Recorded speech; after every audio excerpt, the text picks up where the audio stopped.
Hello viewers, welcome to my video. আশা করি সকলে ভালো আছেন। আজ থেকে আমরা নতুন আরেকটি টপিক নিয়ে আলোচনা করব। আপনাদের অনুরোধের প্রেক্ষিতে আমরা এসকিউএল ইনজেকশনের টিউটোরিয়াল নিয়ে এসেছি। এখানে আমরা যে বিষয়গুলো জানবো তার লিস্ট দেওয়া আছে। প্রথমে আমরা জানবো what is SQL injection. SQL injection বিষয়টা কি। তারপর আমরা জানবো টাইপস অফ এসকিউএল ইনজেকশন। এরপর আমরা দেখব ইউনিয়ন বেসড এসকিউএল ইনজেকশন কিভাবে কাজ করে। তারপর এরর বেসড এসকিউএল ইনজেকশন কিভাবে কাজ করে। তারপর আমরা দেখব ব্লাইন্ড এসকিউএল ইনজেকশন। সেটা বুলিয়ান বেসড অথবা টাইম বেসড হতে পারে। এর মধ্যে টাইম বেসড এসকিউএল ইনজেকশনগুলোতে বাউন্টি বেশি পাওয়া যায়। তবে টাইম বেসড বিষয়টা বুঝতে একটু সমস্যা হতে পারে, তবে যদি আপনারা সময় এবং মনোযোগ দেন তাহলে আশা করি বুঝতে সুবিধা হবে। তারপর out of band SQL injection, যেটার ব্যবহার খুবই কম, তবুও আমরা আইডিয়া নেওয়ার চেষ্টা করব যেন পেন টেস্টিং করার সময় আমাদের সমস্যা না হয়। এরপর আমরা খুবই ইম্পর্ট্যান্ট একটি টপিক শিখব, যেটা file read using SQL injection, অর্থাৎ এসকিউএল ইনজেকশন দিয়ে কীভাবে আমরা সেন্সিটিভ ফাইলগুলো রিড করতে পারি। আমরা যদি এসকিউএল ইনজেকশন দিয়ে কোনো ফাইল রিড করতে পারি তাহলে আমরা সেই ওয়েবসাইটের সেন্সিটিভ ডাটা দেখতে পাবো, যেমন etc/পাসওয়ার্ড, etc/শ্যাডো বের করতে পারি, এসএসএস এর পাবলিক কি প্রাইভেট কি ডাটা দেখতে পারি। সেক্ষেত্রে বাগটা ক্রিটিক্যাল হবে, আর ক্রিটিক্যাল বাগের রিওয়ার্ড $1000 উপরে। তারপর দেখবো এসকিউএল ইনজেকশন দিয়ে কীভাবে শেল আপলোড করা যায়। শেল আপলোড করে নিজের ওএস কমান্ডগুলো দিতে পারবো, এর দ্বারা সিও করা সম্ভব, সেটা আমরা দেখার ট্রাই করব। এরপর শেষে দেখব কিভাবে অটোমেটিক এই কাজটা করা যায় এসকিউএল ম্যাপ দিয়ে। তবে প্রথমে আমাদের ম্যানুয়ালি ট্রাই করে দেখতে হবে, কারণ আপনারা জানেন প্রত্যেকটা company IDs IPS firewall use করে, আর ওয়েবের ক্ষেত্রে WAF ইউজ করে, যাকে বলা হয় ওয়েব অ্যাপ্লিকেশন ফায়ারওয়াল। তো ফায়ারওয়াল কিন্তু ইজিলি অটোমেশন টুলগুলোকে ডিটেক্ট করতে পারে, তখন তারা এগুলোকে ব্লক করে দেয়। আপনি যদি অটোমেটিক টুল দিয়ে এসকিউএল ইনজেকশনটা শিখেন তাহলে আপনি টুলস ইউজার হবেন। বাস্তবে আপনারা বড় মাপের হ্যাকার কিংবা বাগ বাউন্টি হান্টার হতে পারবেন না।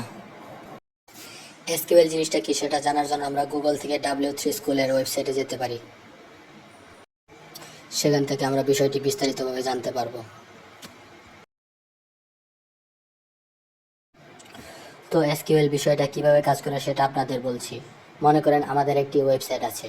এখন আমাদের ওয়েবসাইটে যদি আমরা ইউজারদের ডাটা রাখতে চাই তাহলে আমাদের আগে ডাটাবেস তৈরি করতে হবে। এখন যদি আমরা আমাদের সাইটের বিশাল বড় ডাটাবেস থেকে নির্দিষ্ট ডাটা খুঁজে বের করতে চাই তাহলে আমাদের এসকিউএল লাগবে। আর এসকিউএল এর ফুল মিনিং হচ্ছে স্ট্রাকচার কোয়েরি ল্যাঙ্গুয়েজ। এখানে লেখা আছে এসকিউএল হলো একটি স্ট্যান্ডার্ড ল্যাঙ্গুয়েজ ডাটা স্টোর করা, ম্যানিপুলেট করা এবং একটি ডাটা পুনরুদ্ধার করার জন্য। তো আপনারা এখান থেকে সব দেখে নিন, ভিডিওতে বলতে গেলে ভিডিওটি অনেক লম্বা হয়ে যাবে।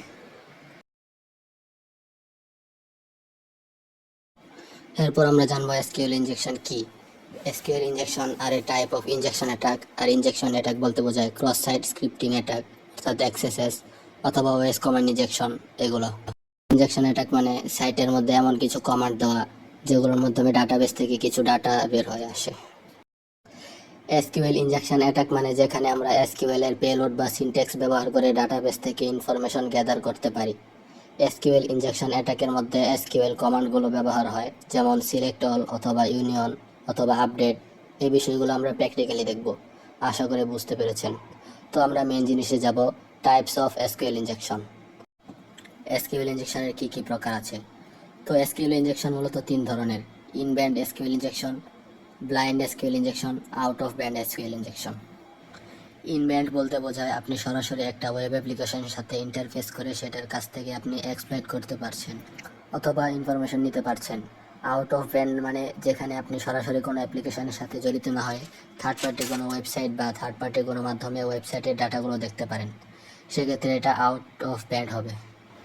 আর ব্লাইন্ড মানে নাম থেকেই বোঝা যায় এখানে আপনি এসকিউএল ইনজেকশন দিতে পারছেন কিন্তু এটার রেসপন্সের আউটপুট দেখতে পারছেন না, কিন্তু এসকিউএল ইনজেকশন হচ্ছে, সেক্ষেত্রে আমরা এটাকে ব্লাইন্ড এসকিউএল ইনজেকশন বলবো। এগুলো আমরা বিস্তারিত দেখব। এর মধ্যে ইনভেন্ট যেটা আছে সেটা আবার 2 প্রকার, একটা হচ্ছে এরর বেস আর একটা হচ্ছে ইউনিয়ন বেস। এরর বেস কী হবে, ইউনিয়ন বেস কী হবে সেটা আমরা বিস্তারিত দেখব। আর ব্লাইন্ড এসকিউএল ইনজেকশনও 2 প্রকার, বুলিয়ান, টাইম। এগুলো আমরা পরে বিস্তারিত জানতে পারবো। এগুলো ছাড়াও এসকিউএল ইনজেকশনের একটা ইউজ আছে অথেন্টিকেশন বাইপাসের ক্ষেত্রে। এটাকে মূলত সাবভার্টিং কোয়েরি লজিক বলা হয়। এটাকে উপরের কোনো একটার সাথে মেলানো যাবে না। এখানে আমরা কি করি, কোনো লজিক্যাল কাজ করে কোনো ক্রিডেন্সিয়াল ফর্ম বাইপাস করার ট্রাই করি। তো আমরা এতক্ষণ এসকিউএল ইনজেকশনের টাইপ কি কি হতে পারে সেটা জানলাম। এখন এগুলো বিস্তারিত জানার ট্রাই করব। প্রথমে আমরা জানবো সাবভার্টিং কোয়েরি লজিক অথবা অথেন্টিকেশন বাইপাস। অথেন্টিকেশন বাইপাস কি? মনে করেন আমি ফেসবুক চালাই, আপনি যদি আমার অ্যাকাউন্টে ঢুকতে চান তাহলে আপনাকে আমার ইনফরমেশন হ্যাক করতে হবে অথবা এমন কিছু করতে হবে যা ওয়েবসাইটকে বোকা বানিয়ে লগ ইন দিয়ে দিবে।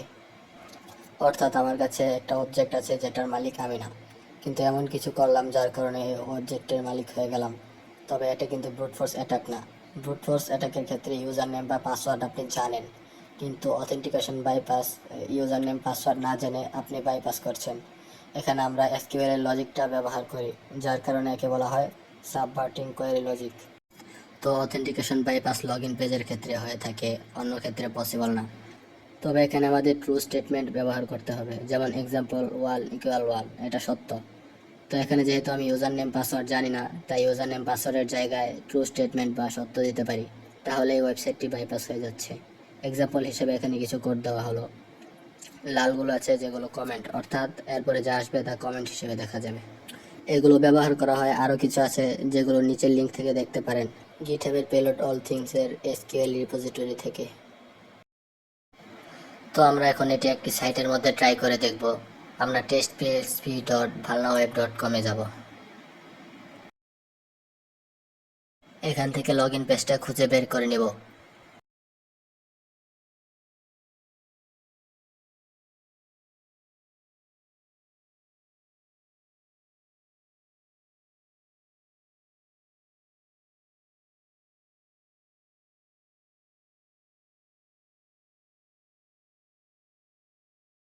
তারপর সিঙ্গেল কোটেশন দিয়ে অর লিখব, স্পেস দিয়ে ওয়ান ইকুয়াল ওয়ান, তারপর মাইনাস মাইনাস স্পেস দিয়ে আবার মাইনাস দেব, তারপর পুরোটা কপি করে পাসওয়ার্ডের জায়গায় পেস্ট করে দেব। ওয়ান ইকুয়াল ওয়ান এটা ট্রু স্টেটমেন্ট, আর যেহেতু আমরা ট্রু স্টেটমেন্ট দিয়েছি, ইউজার এবং পাসওয়ার্ড ট্রু, তাই আমাদেরকে লগ ইন দিয়ে দিবে। এই ট্রু স্টেটমেন্ট দিয়ে কোনো ওয়েবসাইটের অ্যাডমিন প্যানেলে হ্যাক করে দেওয়া যায়, যেটা আমরা পরবর্তী ভিডিওতে দেখব। আজকের ভিডিও এই পর্যন্তই, দেখা হবে পরবর্তী ভিডিওতে।